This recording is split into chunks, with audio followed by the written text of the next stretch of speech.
Sega have declared 2024 the Year of Shadow, and as Shadow fans will emphatically tell you, that has been long overdue.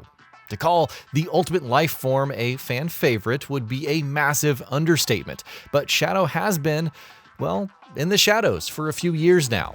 Now, with his big Keanu Reeves voiced silver screen debut on the horizon, Sega has decided to bring Shadow the Hedgehog back into the limelight in games as well, and has done so with a release that not only introduces players to an entirely new Shadow game, but also an enhanced version of one of Sonic's most beloved 3D entries.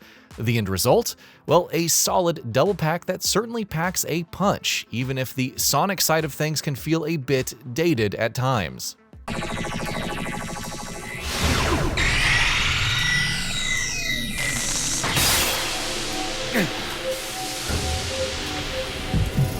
No!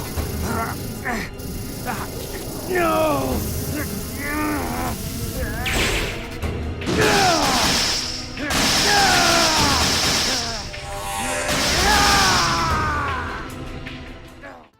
Of course, that doesn't mean that the remastered form of Sonic Generations is not worth experiencing. The original 2011 title is widely regarded as one of Sonic's best 3D outings, and rightly so. In fact, when playing as modern Sonic, which is when Sonic Generations takes you through 2.5D and 3D renditions of its levels, Sonic Generations is still an absolute blast, boasting layered level design and adrenaline-fueled momentum-building movement mechanics. On paper, that's true when you're playing as classic Sonic as well, which sees all levels being presented as 2D side-scrolling courses. But not only do levels feel much less interactive here, the movement is also not quite as precise or responsive as it feels when you're playing as modern Sonic. I suppose that's partly due to the fact that the last few years have been quite good for 2D Sonic fans in general, all things considered. Sonic Mania and Sonic Mania Plus delivered some of the best 2D Sonic content of all time, while with Sonic Origins, we had the opportunity to dive back into the series' earliest and best side-scrolling outings. With the memory of those excellent 2D games so fresh in memory, Generations 2D half lacks the novelty that it boasted back when the game first launched in 2011, which was a time when the franchise hadn't seen a good 2D Sonic game on a console in what felt like forever. Meanwhile, purely on a moment-to-moment level, Generations 2D levels also feel much floatier and less precise than the dreamlike controls of something like Sonic Mania.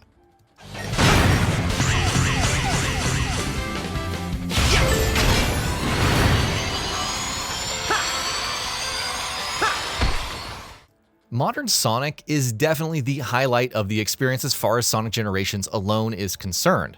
For starters, it's always a joy to see levels recontextualized and presented through an entirely different perspective after having already run through them in side-scrolling form, though the game doesn't really force you to play in any particular order. While there's also a much greater level of interactivity, freedom of movement, and emphasis on skillful platforming. Meanwhile, thanks to movement feeling much better, the 3D levels also achieve a much greater sense of speed and momentum, which is obviously a crucial part of any Sonic experience, or any good Sonic experience at the very least. The game's inherent strengths, meanwhile, are also uplifted by Sega's solid, if conservative, remastering efforts. As an upgrade of the 2011 original, the Sonic half of Sonic X Shadow Generations isn't terribly ambitious, but pretty much by default it does pan out as the best way to play a fan favorite. New controls allow the game to feel more modern and more in line with 2022's frontiers, though you do also have the option to switch to classic controls. Well, the game also looks and runs much better, with my experience having been hampered by little to no performance issues thus far. The highlight of this double pack, however, is Shadow Generations, which is a standalone new game starring the titular Hedgehog, and with an entire new campaign to run through. Sonic Generations' more conservative remastering becomes much easier to forgive. It helps, of course, that Shadow Generations is as good as it is, and it really is good, to the point where I wouldn't be surprised if many end up liking it better than even Sonic's own campaign. Shadow Generations sees the Ultimate's Lifeform having to come face-to-face with his traumatic past once again as he sets off on a new journey to foil the plans of his arch-nemesis, Black Doom, who is back once more to try and take over the world.